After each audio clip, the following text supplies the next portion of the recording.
Oi, quanto tempo? Olha, você Verdade. de chapéu que a gente podia ter combinado. Pois é, eu decidi fazer hoje. Falei, eu vou entrar no clima. Então, eu tô com o Aham. meu Eu até chazinho perguntei aqui. para uma das meninas aí do Rio quem que ensinou a fazer esse chapéuzinho, porque Foi eu queria ver. Moira! Foi a própria Moira. Pois é, para Foi. ela eu perguntei. Foi ela que ensinou. Ela que comprou esses adereços todos. Ótimo, eu vou pedir ela um dia para ensinar a gente a fazer uma faça em casa, do it yourself, né? Isso, Bom, fica se eu super. soubesse, eu tinha. Ó, eu vim só no climinha aqui, tá? De colarzinho de pérola. Tô toda comportada hoje, ó. Eu também tô. Larissa, a gente já vai começar. Eu queria agradecer a presença de todos e dizer, como eu falei, que a minha live ainda não tá no YouTube porque eu tenho que editar. Não sei se você pegou eu falando do pijama, né? Eu não quero sair de pijama no YouTube, não. Eu não vi, ainda não vi. Assim, muita gente não viu, mas eu e minha filha nós observamos. Assim, ah, que horror, tudo bonitinho, da cintura pra cima e da cintura pra baixo, um pijamão de frutinha ainda por cima, assim, Ah! melancia, abacaxi, tudo maravilhoso, sabe? Carmen Miranda. Bom, nós temos o prazer hoje de entrar nessa live com a Larissa. Deixa eu só ver se eu consigo tirar essa barrinha aqui que tá incomodando. Deixa eu ver aqui. É uma barrinha de efeitos. Peraí. Que aí a gente já começa. Que estranho. Deixa eu só escrever oi aí para sair. Pronto. Então, pessoal, nós vamos começar mais uma live da Jane Austen Lives. É a 14ª live já desse negócio que eu comecei meio que na brincadeira e hoje já tá assim, né? Fazendo, eu acho que um bom sucesso, não teria tantas pessoas entrando. Alguém comentou aí, a Jane, que a Ivete faz de pijama. É uma É técnica. verdade. Se a Bebeta faz de pijama, por que eu, pobre mortal, não posso fazer? Então, Larissa, Verdade. eu queria que você se apresentasse. Eu te conheço desde do Encontro Nacional da Jasbra aqui em Belo Horizonte, em 2013, né? E eu vou te pedir Uhum. só uma licencinha que eu preciso conectar a energia aqui no meu anel de luz Tá aqui. bom, tá Então, você ótimo. presente. Olá, pessoal. Meu nome é Larissa França. Eu estudo Jane Austen há alguns anos, né? Eu comecei como uma leitora comum na minha adolescência, nos meus 13, 14 anos, e fui me apaixonando. Eu entrei para a Faculdade de Letras na UERJ, em 2011, e lá eu fui desenvolvendo minhas habilidades, aprendendo mais sobre literatura. Consegui publicar um artigo que eu tenho que se chama A Indescrição de Jane. Ele está disponível Repete o tanto nome que na... falhou. Hã? Repete o nome do trabalho, porque falhou aí justamente na hora que você estava dizendo aí o nome do trabalho. Ah, sim. Então, o nome do trabalho é A Indescrição de Jane Austen, né? Esse in tá entre chaves, né? E é um trabalho que eu consegui publicar ainda na minha graduação, que foi assim um sonho, na revista dos graduandos em letras da UERJ, que é o Fale, o Coruja Fale, que é o Folhetim Acadêmico de Letras. Então, na edição 1, foi a primeira edição do Folhetim, tá lá o meu artigo, e também na Liter Austen desse ano, não, do ano passado, né, de 2019, 2 Uhum. que a curadoria é tão bem feita pela Adri. Então, se vocês quiserem assistir não, ler, Então, é pessoal, só procurar. nem esperava, mas o seu trabalho ele foi muito bem aceito, porque é um recorte, né, que a gente para pensar por que a Jane Austen não escreveu tanto sobre essas características. Eu tenho um roteirinho aqui que faz parte praticamente do seu trabalho. Na Uhum. revista, só te cortando, na revista da Liter Austen, que é da Jane Austen, né? Da Jane Austen Brasil, a gente tem o seu artigo aí na última, na segunda revista de 2019, né? Aliás, colchete, dentro de colchete, descrição de Jane Austen. Então, você vai falar sobre essa ausência da descrição na obra de Jane Austen, né? Isso mesmo. Bom, a gente tem logo lá no início que você faz alguns comentários de orgulho e preconceito, falando da descrição da característica das pessoas ali enquanto pedante, repugnante, como o Sr. Collins ou a senhora Bennet falante, ignorante, fútil, fofoqueira, mas a gente não tem uma descrição física desses personagens, o que é muito comum na obra da J.J., né? Isso. JJ aqui em casa, né? Nossa, A louca é. dos apelidos. Já é íntima. Estamos trabalhando com ela há anos, é íntima. Total. Pode ver. Isso Mas mesmo. então, você como leitora e como trabalhou essa questão, a Jane Austen ela é bem conhecida, né, por essa ausência das descrições físicas dos personagens. O que você chamou, que cunhou, né, um termo, fazendo um trocadilho aí com uma indescrição, né? Não é que ela não é discreta, né? Ela não tem Sim. descrição dos personagens. Aí eu vou só avançar aqui um pouquinho, porque eu vou avançar na minha cola, tá? Se o meu computador Tá bem. permitir. Não permitiu, não. Deixa eu avançar aqui manualmente. Olha que curioso. Lá na página 34, você cita. Vou copiar aqui, tá? Uma cola. Outro Tá. que identificou, apontou e louvou essa característica da autora foi o seu sobrinho James Austen Leigh, quando escreveu o prefácio de Watsons. Austen Leigh afirma que The Watsons é rico no poder especial que ela, Austen, possui de contar história e revelar os personagens através da conversação ao invés da descrição. E eu acho que isso que é maravilhoso, né? É o que chama também a atenção a gente quanto leitor, porque a Jane Austen ela deixa a gente imaginar os personagens, né? É por isso que talvez o Senhor Darcy, que, né, é o mais famoso, digamos assim, ele é tão famoso, porque ele não parte de uma descrição lá do narrador ou da própria Jane Austen para a gente, tá, ele é assim. Não, a gente que imagina. Aí deu pano para manga com tanto de gente imaginar. Colin Firth, Matthew McFadden, entre tantos outros dados que a gente tem por aí. Exato. Aí você escreveu o seguinte, anos mais tarde, em The Novels of Jane Austen, Lewis escreveu a respeito da declaração de Scott, Sir Walter Scott, né? E declara que Scott sentiu, mas não definiu a excelência da senhora Austen. A palavra descrever é totalmente mal colocada e enganosa. Ela raramente descreve alguma coisa e não é feliz quando tenta fazê-lo. Mas, ao invés de descrição comum e fácil fonte dos romancistas, ela possui a difícil e a arte da apresentação dramática. Ao invés de nos dizer que seus personagens são e o que sentem, ela apresenta as pessoas e elas se revelam.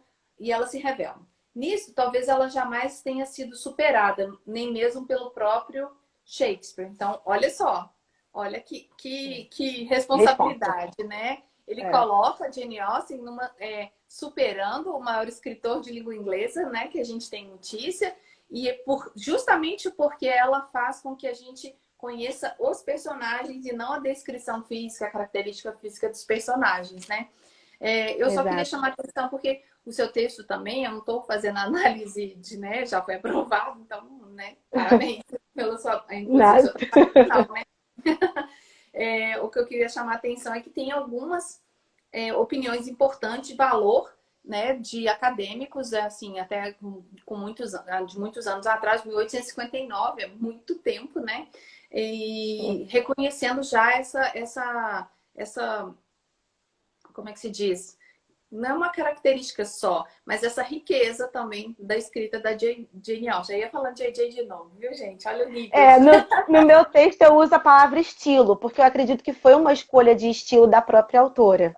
Eu acredito que não é algo ocasional. Eu acredito que seja realmente uma característica, uma escolha da autora de estilo.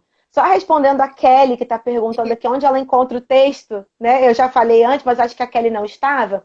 Você pode encontrar na revista da Liter Austen de 2019-2, lá no site da Jasbra, tá? Então é www.jasbra.com.br, né, Adri? Isso. É E isso? aí lá em cima na barra de navegação tem Liter Austen, aí tem a segunda edição de 2019. Tá? Que tá esse texto Exato. da Larissa.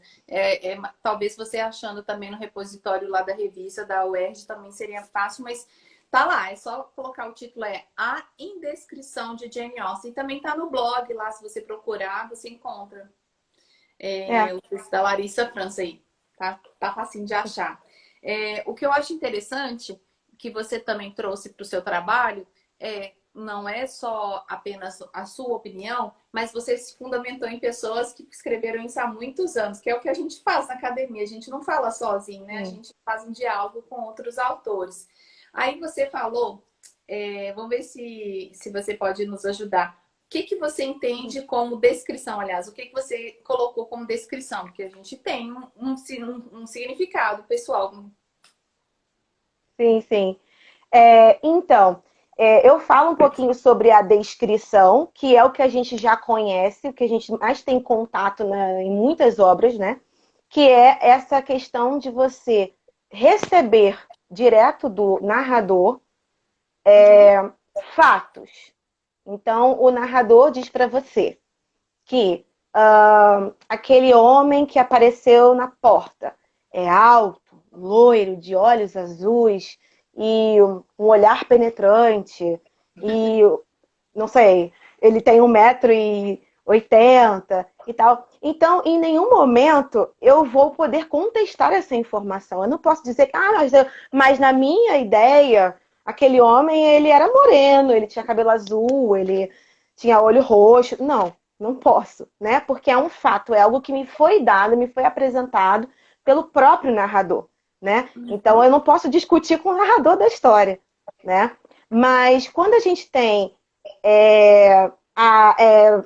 não, depois vou falar da apresentação dramática já, senão já vou correr muito. Tá Então, bom. um outro exemplo é que a gente, por exemplo, descrição física, não de pessoas, mas de lugares. Então, isso a gente tem muito mais do que na literatura, do que até de descrição física de pessoas. Né? A gente Uhum. tem, é muito comum em alguns autores, né, essa característica de descrever assim, detalhes e tal de locais. Então, dá muita importância para detalhes daquela sala. Eu lembro de um livro que eu li há muito tempo atrás, que eu não lembro qual é, mas eu Uhum. lembro que aquilo me irritou profundamente, porque eu detesto descrição. Eu acho que esse é um dos motivos pelos quais eu sou apaixonada por Jane Austen e por teatro, que é uma das coisas que eu gostaria de falar mais à frente, que é Aham. um estudo um pouco mais que eu quero desenvolver no mestrado, um pouco mais profundo, e que eu comecei a desenvolver na faculdade, mas não deu para estender muito. Uhum. Mas eu li um livro há muito tempo e que eu parei, eu não consegui continuar, porque ele era tão chato, que ele descrevia todos os detalhes da parede, porque eu lembro que falou assim, no canto da esquina da parede tinha um arabesco, não sei o quê. Eu não quero saber o que tinha no canto da parede da sala, não me interessa. Eu quero saber o que as pessoas estão pensando, eu quero ver a ação acontecendo. E é isso que me encanta tanto em Jane Austen. Né? Então, ela não se dá o trabalho, ela não perde tempo com essas frescuras, na minha opinião. Usando uma palavra bem, né, nada acadêmica, que eu não posso usar no meu trabalho, Aham. ela não se preocupa com essas frescuras, essas frescuradas de descrição. Então, o que importa para ela, e é o que o Lewis chamou de apresentação dramática, que eu considero como um recurso que ela utiliza para chegar na indescrição, que eu acho que é um estilo, né? No meu trabalho, eu considero a indescrição como um estilo, e a apresentação dramática como um recurso que ela utiliza. Então, o que, que ele chama dessa apresentação dramática? E já entrando, né, na próxima parte aí do trabalho, que eu acho que é o ponto Eu vou 3, né? prender meu cabelo aqui, porque não tá dando. Ah, Tá, a gente na edição, é, viu, gente? Vamos lá. a apresentação dramática já é o que a Jane se preocupa em fazer, que é apresentar a nós, leitores, os personagens, de uma Uhum. forma que nós não saibamos exatamente como eles são, o que, que eles estão vestindo, qual a Uhum. cor do olho, qual é a cor da pele, se o cabelo é crespo ou é liso, se é longo, se é comprido, se é alto, se é baixo, se é feio, se é bonito. A gente vê feio e bonito, mas não de forma descritiva. E aí é que tá. Eu falo um pouquinho disso na parte da apresentação dramática, que em Uhum. alguns momentos a gente pode confundir a apresentação dramática com a descrição, principalmente quando se trata de personagens. Uhum. Então, deixa eu ver se eu lembro, se eu pego aqui meu artigo para ver o exemplo que eu usei aqui. Mas você falar isso, Mas, eu tenho alguns marcados aqui. Antes de você falar claro, da apresentação dramática, tem algumas poucas vezes que ela sim, faz descrição. Eu tenho aqui. Só lendo aí o que a Mayara disse, Jane Austen é genial, ela não precisa se deter. Opa, subiu aqui. Na descrição da aparência dos personagens para fazer com que sintamos íntimos deles. O conhecimento do caráter promove a amizade do leitor com o personagem. Isso mesmo. Acho que está sim. muito certa. O que você falou aí, olha, ao dizer que ela raramente descreve alguma coisa, Lewis nos revela que é assim, descrição no texto da Jane Austen, mas não é uma característica predominante. Em Não. Persuasão, isso ocorre uma única vez ao chegar em Lyme, o grupo viajante conhece os dois amigos do Wentworth, que aí é a descrição lá em Persuasão. Captain Harville era alto, moreno, de semblante sensível e benevolente, um tanto manco e de feições grosseiras, e, necessitando de saúde, parecia bem mais velho que o Capitão Wentworth. Capitão Benwick parecia e era o mais novo dos três, e se comparado aos outros dois, baixinho.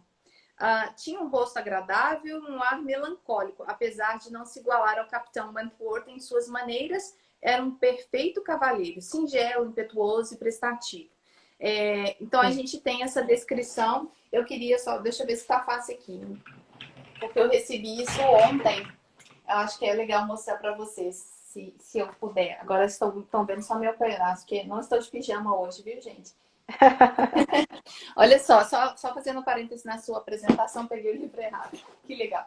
Eu vou pedir para editar tudo isso, né? Só quem está sofrendo online aqui comigo que vai ver.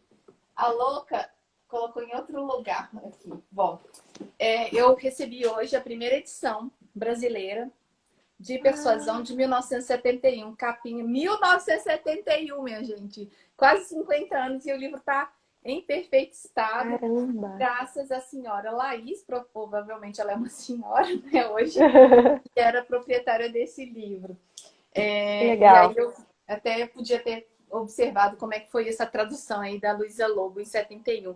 Tem uma outra descrição também que você fala em Orgulho e Preconceito, que é um dos raros momentos aqui, olha, há uma Isso. descrição Deixa eu do só. cenário. Ah, Você isso, tem deixa eu aí? só fazer deixa eu só fazer um comentário rapidamente, Claro. porque foi bom você lembrar desse detalhe, porque eu já tinha esquecido desse detalhe, da descrição que eu tinha colocado. Então, quando o Lewis, ele fala que ela não é feliz quando tenta fazer descrição, eu discordo completamente, né? E eu Aham. falo disso no trabalho, né? Eu falo que ela raramente faz isso, porque não é uma característica dela, isso foge à regra, mas, gente, ela não é uma criança escrevendo, ela sempre foi uma artista, ela sempre foi extremamente sábia, ela tinha aquele wit, né, que a gente chama, que eu não sei traduzir isso para português de jeito nenhum.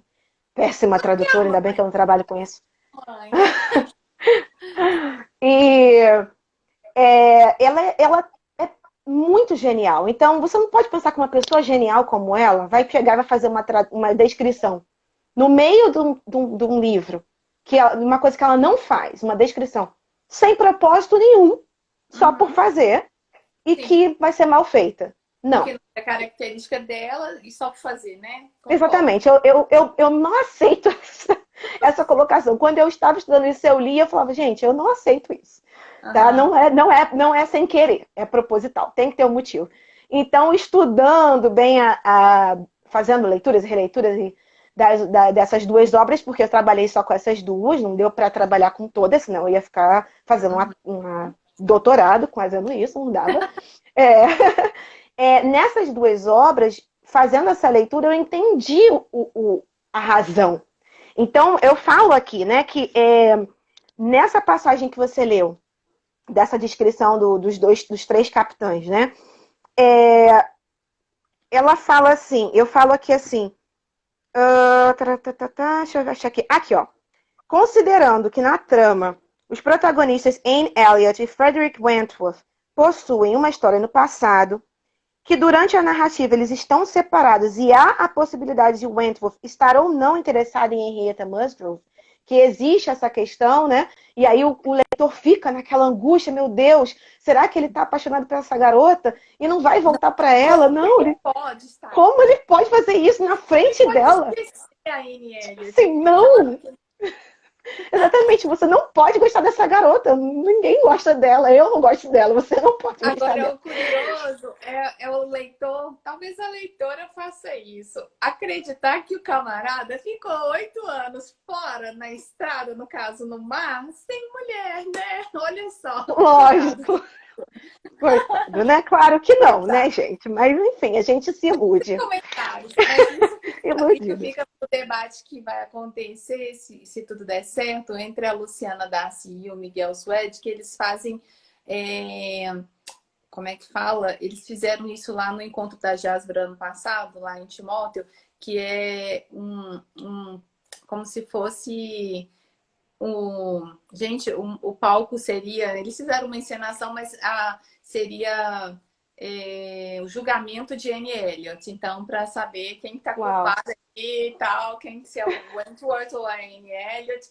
E eles Legal. algum dos dois fala dessa história. Olha, o cara ficou longe. Você acha que ele estava sozinho? Vamos, não, gente. Claro que ele não, né?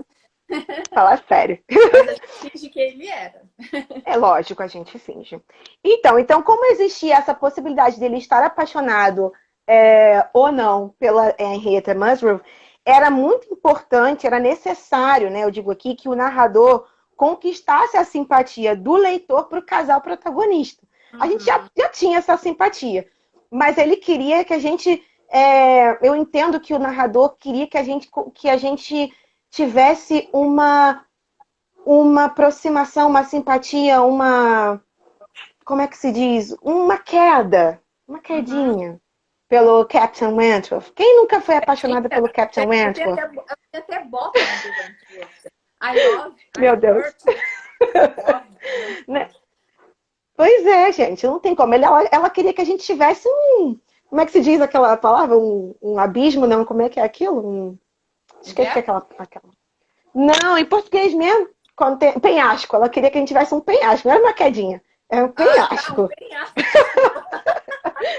Pelo Captain Wentworth. Então, a intenção, assim, essa descrição, ela não é à toa. Ela não apareceu do nada. Ela apareceu num momento oportuno, num momento específico, para um objetivo específico. Era trazer o olhar do leitor, tipo assim, nossa, ele é o cara. Tipo, os outros caras que vieram da guerra com ele, aí um tá manco.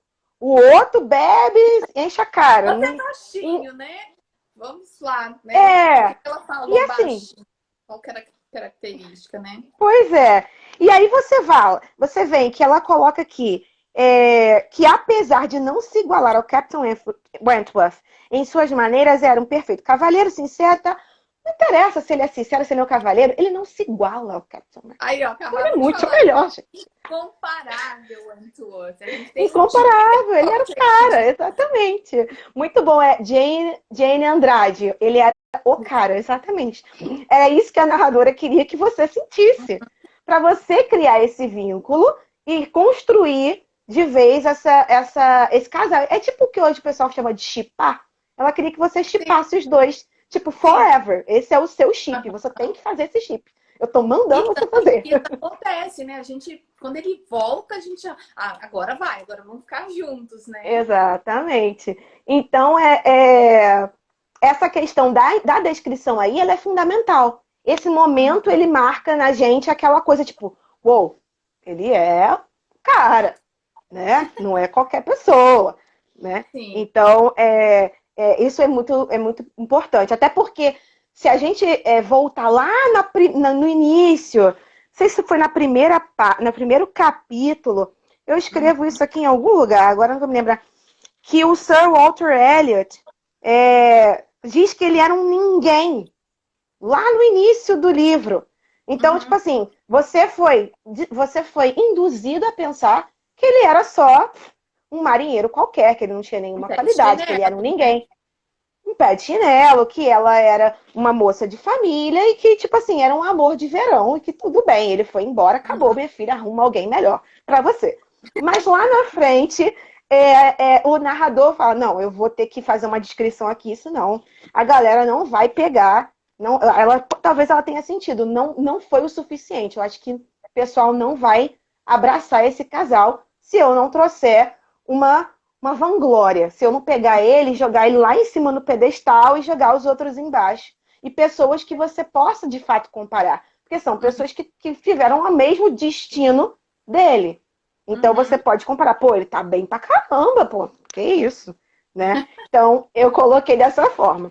E a outra coisa que eu coloco na parte da descrição, em relação ao orgulho e preconceito, Isso. é uma descrição física, né, de local, e não uma descrição de pessoa, né? Se eu não vou dizer com certeza, mas pelo que eu me lembro, porque eu li muitas vezes isso, foi a única descrição de local encontrada em toda a obra. Então, Orgulho e Preconceito, a única menção, a única descrição que existe de local é essa. Então, você quer que eu leia ou você lê? Ah, pode ler? Pode? Então, ó, essa descrição de cenário, ela acontece no segundo e terceiro parágrafos do capítulo 43. Se você quiser depois, você que está assistindo a gente, dar uma lidinha, você vai se ligar nisso. Então, ó, o parque era muito extenso e possuía grande variedade de cenários. Eles entraram em um dos seus pontos mais baixos e andaram por algum tempo por um lindo campo, avançando sobre uma larga extensão. Pulei um pedacinho. Eles gradualmente ascenderam meia milha e então acharam-se no topo de uma pequena colina, onde o campo terminava e os olhos eram instantaneamente capturados por Pemberley, situada no lado oposto de um vale, o qual a estrada rudemente circundava. Era uma construção de pedra, larga, bonita e bem posicionada numa região elevada. Atrás da casa, uma série de altas colinas arborizadas e na frente, um riacho de certa importância natural foi expandido ao máximo, sem parecer artificial. Suas margens não eram nem regulares, nem falsamente adornadas. Então aqui a gente pode ver um boom, assim, uma diferença absurda. Imagina se fosse todos os lugares no livro da Jane Austen, se ela fizesse esse tipo de descrição, né? Então, eu teria desistido no meio. Talvez teriam cada um um calhamaço gigantesco, a gente ia ficar só por conta de imaginar.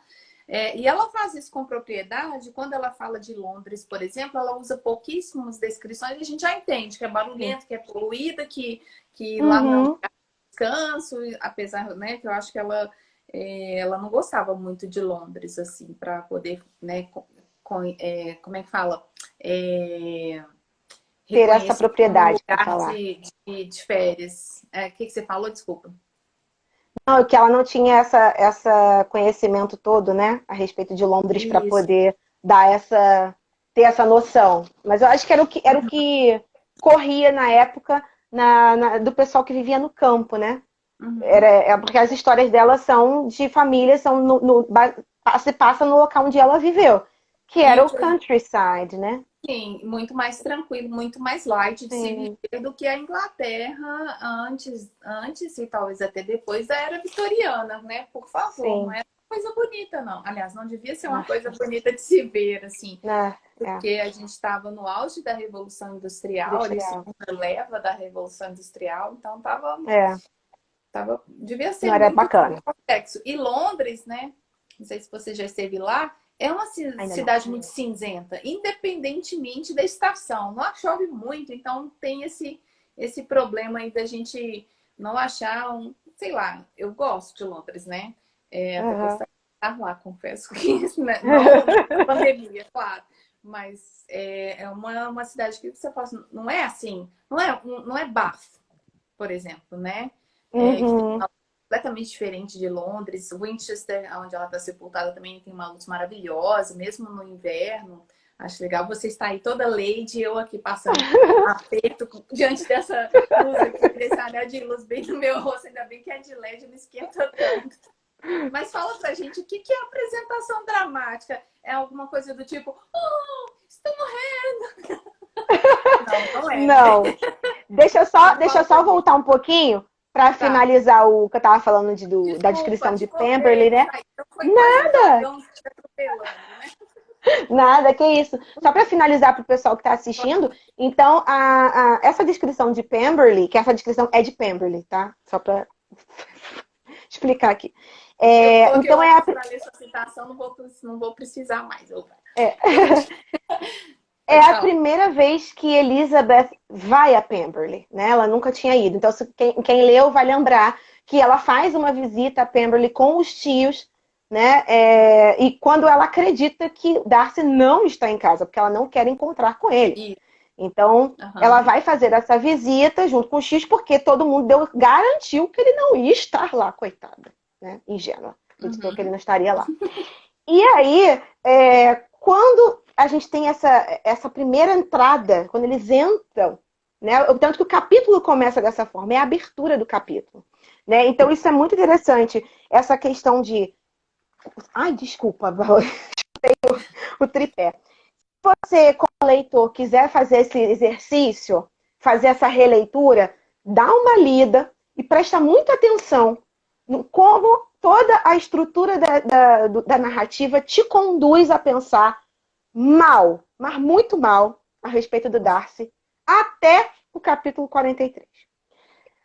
Entra o capítulo 43, descrição. A descrição de Pemberley não é uma descrição simples. Você vê que ela usa dois parágrafos para descrever Pemberley. Então, gente, desculpa, eu me recuso a acreditar que foi sem querer. Tem um objetivo. Então, o que eu identifiquei ali? Antes do capítulo 43, Darcy é um vagabundo. Vagabundo não, a palavra que eu quero é uma pessoa que não vale nada. Um orgulhoso, não vale nada esse cara. Pode ter muito dinheiro, mas não presta. Ninguém aguenta ficar perto dele. Ele é insuportável, ele é soberbo, ele é isso, ele é aquilo. Não tem um coração que preste. Não trata ninguém bem. Você é induzido a pensar assim. Você sempre pensou assim. Até o capítulo 43. Sim. Por mais que você perceba... Adri, você tá aí? Aqui travou pra mim. Voltou. Deu tá. uns pulos assim, mas foi na sua imagem. Então, como se você tivesse... Agora travou. Então, pessoal... Alô? Agora vamos só fazer voltou. um teste aqui. Só fazer um teste, Larissa. O pessoal que está nos assistindo, Oi, a minha imagem e a minha voz está tranquila? Depois fala da Larissa, se a dela... A sua imagem chega bem, o seu áudio não.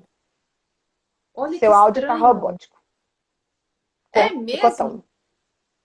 Deixa eu ver o pessoal que está nos assistindo, porque para mim aqui tá tranquilo. Agora você voltou. Você voltou tranquilo. Pode continuar falando. A Jane falou que tá ok. Agora tá normal. A Dani tá dizendo aí. Ok. Pode continuar. Então, percebe? Acho que voltou. Enfim. Então, eu me perdi onde eu estava falando. Darcy. Tá. Falando que então, você é induzido a pensar dessa forma, por mais que você...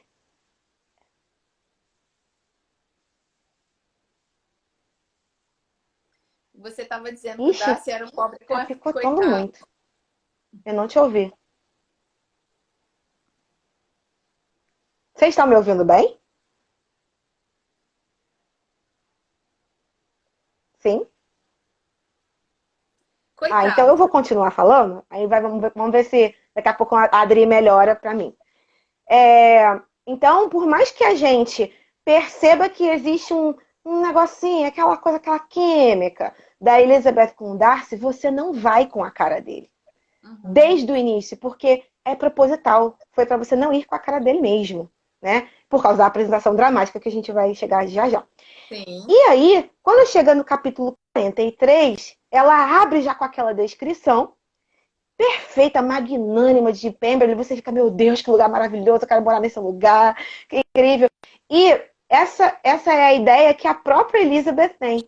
Né? No filme, na série, a gente consegue ver isso muito claro. Assim, a atriz faz muito bem, você consegue perceber assim, como ela ficou encantada com aquilo. E o próprio livro, o próprio narrador fala disso, que ela ficou encantada. Então, quando ele fala que ela ficou encantada, e aí começa a mudar, você percebe que a visão dela começa a mudar. Tipo, poxa, ele é muito rico mesmo. Tipo, o negócio é sério. Assim, Uhum. o negócio é muito bem cuidado, a quantidade de empregados, a quantidade de. Então, assim, você muda o seu olhar, fala, caraca. E aí você vê que ela percebe que, pô, eu acho que eu devo pensar um pouquinho melhor sobre isso aí, porque, né, se eu casar com esse cara, eu já gosto um pouquinho dele mais ou menos. Então, se eu casar com ele, olha onde eu vou morar, né? Eu acho Uhum. que isso não deixou de passar pela cabeça dela, não, por mais que. Mas isso aí é um achismo. Uhum. Quando essa E não tem, acho descrição que não ela tem a ver. termina, Ai, desculpa. nada, pode falar. Se eu conseguir ouvir, porque tá travando, mas Ela, eu acho que tem que ficar claro aí que a gente não está dizendo que ela é interesseira, mas ela está também travando não muito. quer Não tô no te teu fogo. ouvindo. Ai, que péssimo, gente. Chato. Tudo bem, eu vou continuar. Só pra gente, né? E aí, o que a gente percebe? Quando termina esse capítulo 43, a partir do capítulo seguinte para o final, toda a trama, a forma como o narrador se coloca e coloca os personagens e constrói o imaginário seu como leitor, é para mudar a sua visão de Darcy, que é o Sim. mesmo que acontece com Elizabeth. Então a Elizabeth tem uma visão dele, que você também tem como leitor, porque você acompanha os pensamentos da Elizabeth, porque o narrador, apesar dele ser onisciente aqui, ele acompanha a Elizabeth, ele não acompanha os pensamentos dos demais personagens. Uhum. Então você é induzido a pensar como ela. Então, quando abre o capítulo 43 e mostra toda aquela imponência, toda aquela grandiosidade, aquela coisa daquele ser magnânimo, o que eu vejo nisso daí? A autora utiliza essa descrição como um recurso retórico metonímico. Ou seja, ela pega aquilo ali, é uma metonímia. Esse negócio enorme representa quem? O Darcy. Então é como Uhum. se, ao descrever Pemberley, ela estivesse descrevendo o próprio Darcy. Então você Sim. começa a entender quem ele é. Pô, ele não é aquilo que eu achava. Olha quem ele é. Ele é toda essa grandeza. E isso vai se concretizar nos próximos capítulos até o final. Que quando você entende realmente quem ele é.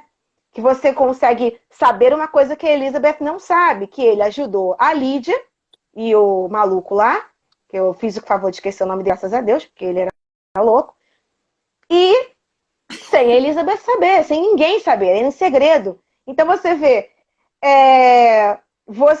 ele faz uma coisa dessa não porque ele quer se aparecer, ele não quer se aparecer, é porque ele é tão grandioso, ele é tão magnânimo como Pemberley, de coração, que ele não precisa disso. Ele ama aquela mulher e ele vai Uhum. fazer aquilo pela irmã dela, por ser irmã dela, não porque a irmã dela merece. Não porque Uhum. aquele cafajeste que enganou a irmã dele e que merecia a morte, né, na cabeça dele, merece, não merece. Mas eu vou ajudar porque a mulher que eu amo merece. Então você começa a ter uma outra visão. E esse capítulo é o capítulo que separa essas duas visões de Uhum. Darcy que a gente tem durante toda a história. Então foi aí que eu entendi. Eu falei, pô, essa descrição ela é muito bem-vinda. E ela é muito bem feita, muito bem colocada. Pode falar. Você fala na página 38 do seu artigo, ô Sara, eu sabia que era o Wickham, mas eu estava evitando de falar porque Wickham, senão estava atravessando, né? Mas você isso fala aí mesmo. É. no seu artigo que é o seguinte: com o personagem Darcy não é diferente essa questão da é, Jesus, da apresentação dramática, né? Sua primeira aparição no romance é no baile oferecido pelo Sir William Lady Lucas, quando o narrador nos diz que o cavalheiro logo chamou a atenção de todos por sua altura, beleza, traços finos e gestos nobres. Os cavalheiros o proclamaram. Proclamar.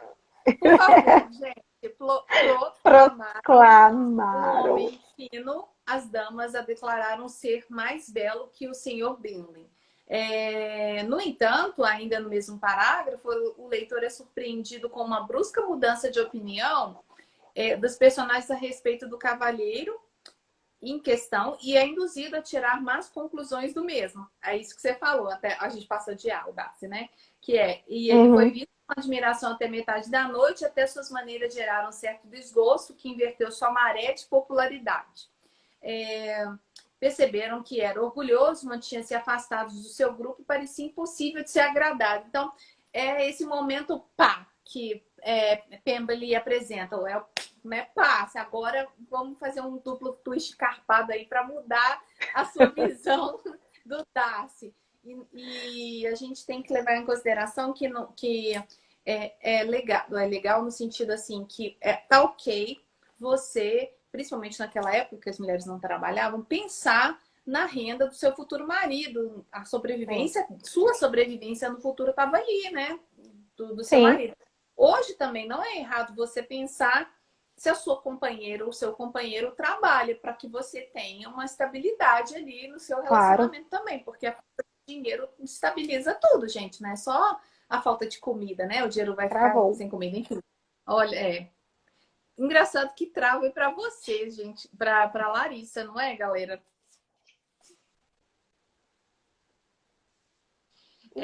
Só voltando aqui, você falou também lá do Wentworth, só puxando um pouquinho para o time Wentworth aqui.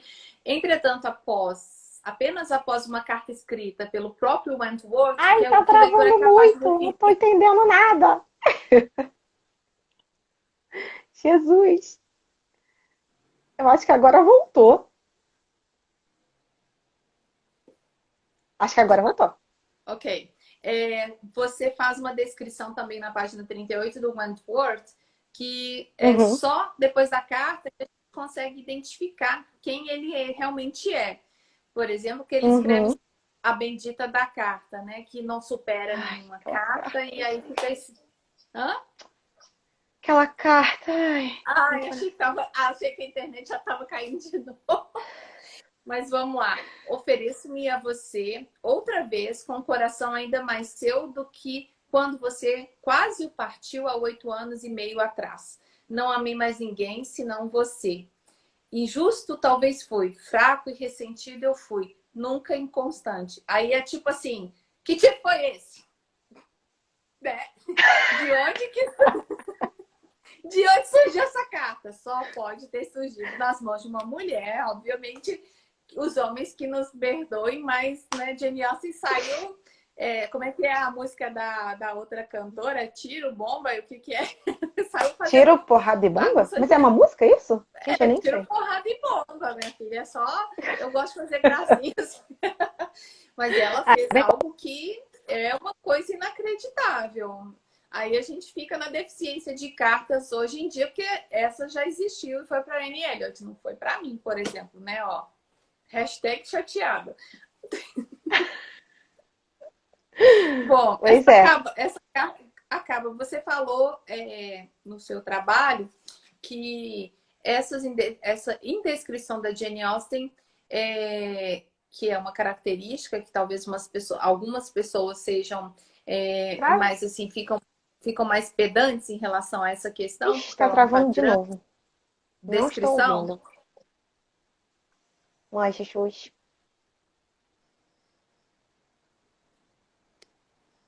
Eu tô toda suada nessa roupa. Você tá com roupa de época? Oi, voltou agora. Agora voltou. Tá. Eu ia retomar para você falar sobre a descrição. Não, a apresentação, né? Gramática. Isso, fazer um apanhado, porque em breve. Depois também para você falar de outras coisas, senão eu vou ficar só falando, puxando perguntas, fazendo arguição, e não é o objetivo, né? Nada disso.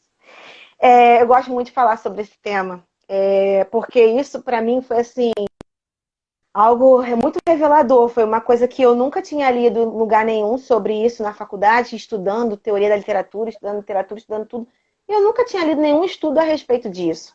Então isso meio que surgiu de uma observação mesmo, como leitora.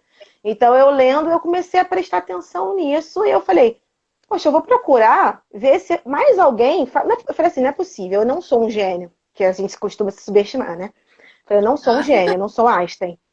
Falei, mais alguém já falaram disso antes de mim. Com certeza alguém percebeu isso. Não é possível que eu sou a única, ou então eu estou muito errada. E aí eu comecei a fazer essa pesquisa, por isso eu achei todos esses autores que você falou, que eu fui lá atrás, porque eu realmente fui correr atrás de quem tivesse falado. E eu só achei mesmo essa galera bem contemporânea dela. Eu não achei estudos recentes a respeito desse assunto, e por isso que eu gosto tanto de falar desse assunto, que eu acho que é algo que é tão importante na obra dela, eu acho que é algo que, uma característica que faz tanta diferença para nós leitores, é algo que você, como leitor, isso te faz muito bem, isso te faz gostar daquela obra. Isso te faz gostar daquela autora. Então, assim, é algo que precisa ser estudado, precisa ser falado, precisa ser discutido. Por isso que eu gosto muito desse tema. Então, o que é essa apresentação dramática? Não é você chegar lá, oh, meu Deus, nada disso. Então, a apresentação dramática, ela nada mais é do que uma apresentação do personagem ou do local através da trama, né? Através do drama, né? Da trama. Então, como que isso se dá?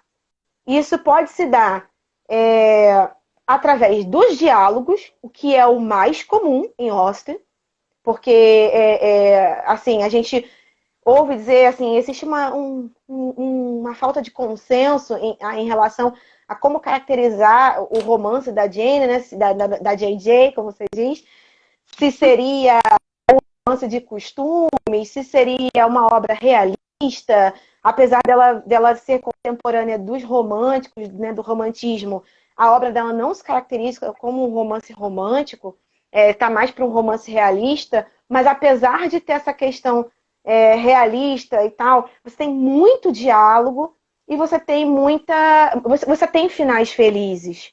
Então isso se descaracteriza um pouco do romance realista, que é um romance que critica, apesar dela criticar, mas que não costuma ter finais felizes, né? Como no romance. Então, tem essa dificuldade, essa dúvida em saber o que era a característica dela, mas você vê que os romances de costumes, o que é chamado de romances de costumes, eles têm essa característica de muito diálogo excessivo. Então, você raramente tem descrições e é só diálogo. Você para, às vezes é muito difícil até de você. Às vezes você está lendo, por exemplo, hoje eu estou lendo Mansfield Park por agora. E hoje eu estava lá embaixo, debaixo da árvore, que eu adoro ler debaixo da árvore. Debaixo da árvore, para começar a voltar a ler hoje, da onde eu tinha parado, eu peguei lá, eu leio no Kindle, tenho o marcador de página, peguei lá o marcador. E na página, quando eu abri, eu falei, what? Onde eu tô? Quem tá falando? O que é isso aqui? Eu não sei, eu não lembro mais, porque eu parei no meio do... E eu odeio, em dia, nossa, não dá. Ou você para no final do capítulo, ou você para no final do capítulo. Não tem opção. Então, só que eu tinha me esquecido disso, né?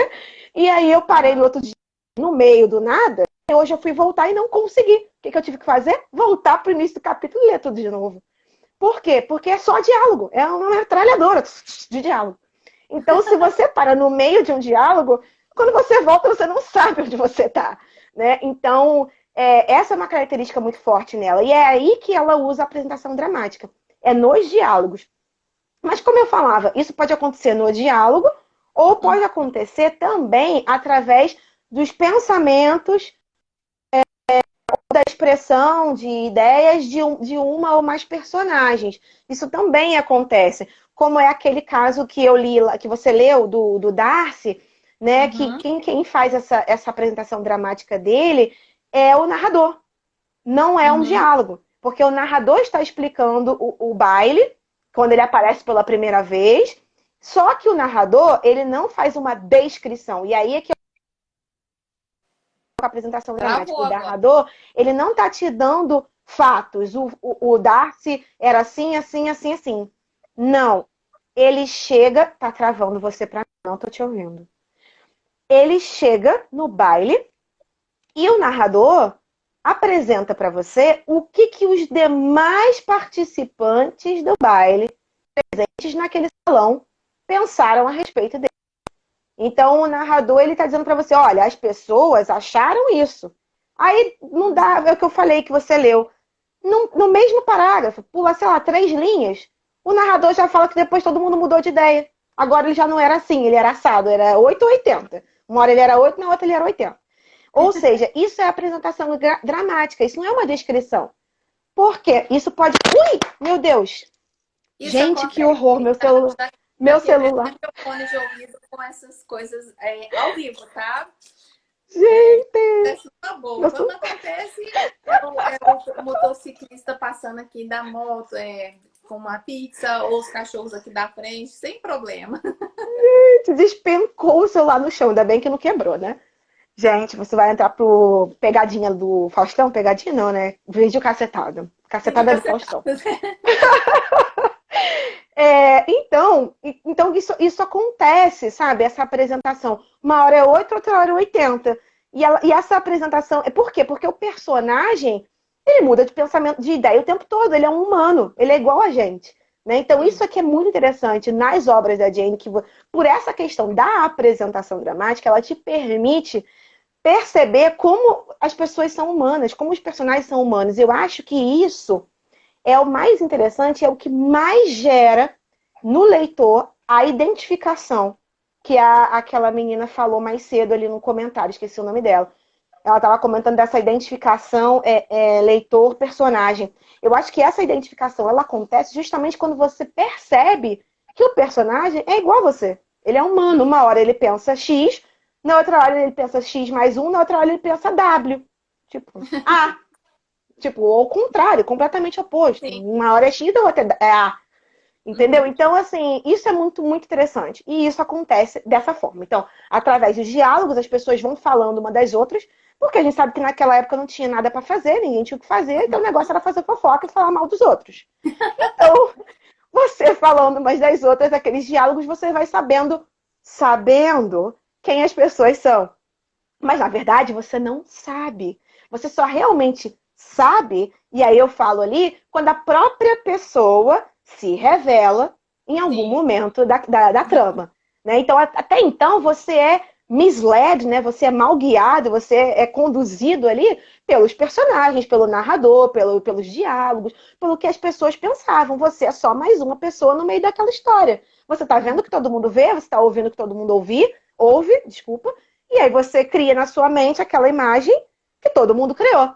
Mas quando a pessoa, ela própria, se fala, não, eu sou assim, eu sou isso, eu errei, né? Como o Darcy lindamente faz aquele discurso, gente, eu errei, eu estava errado, mas eu mudei, porque Uhum. você, Elizabeth, meu Deus, esse homem maravilhoso, é isso, ele é humano. Daí você se apaixona, porque é isso, ele é humano.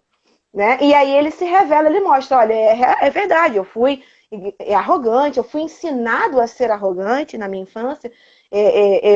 Isso foi era o que eu aprendi. Me falaram que eu tinha que ser assim. Mas você me mudou. Olha que Uhum. bacana. Então você vê no final da história, através de uma carta do próprio, é que você Uhum. entende quem ele é. E o mesmo acontece em Persuasão. Então você tem aquelas ideias do Wentworth, cada um fala um negócio, cada hora uma coisa, uma confusão. Mas aí no final, com aquela carta maravilhosa, no meio daquela confusão, porque aquela cena é incrível, uma confusão louca, né? Aquela mulher desce, sai correndo. Ai, gente, maravilhoso. E aí, ali naquela carta, você fala, pô, agora eu sei quem ele é. Porque ele Uhum. fala, justo, injusto, né? Ele fala, talvez fui, Uhum. mas nunca inconstante. Então, ele mesmo. Ai, gente, o que ele fala aqui? Ai, Ele perdi. amou ela, apenas ela. E só isso já basta. É maravilhoso, gente. Mas ele vai falando dele mesmo. Então, assim, talvez eu fui, não sei o que eu fui, mas isso eu nunca fui. Então, Ele assim, você reconhece. sabe, sim, ele reconhece. Aí, aqui, ó. Injusto talvez fui. Fraco e ressentido, eu fui. Nunca inconstante. Então, Uhum. ele mesmo mostra o que ele foi, o que ele não foi. E aí você já sabe quem ele é. Então, aí também não é uma descrição, né? É. É uma apresentação do próprio personagem a respeito Do de que si ele está mesmo. pensando e sentindo, né? Que aí a gente faz uma Sim, ideia do que ele é a partir do que ele está refletindo ali naquela carta. Eu tenho uma exato. péssima notícia para te dar. Hum. o nosso tempo está acabando, sabe? Aí eu queria te agradecer imensamente antes de acabar. É, e ver, você podia gastar 30, sei lá, um minuto para se despedir ou para fechar a sua conclusão? Claro!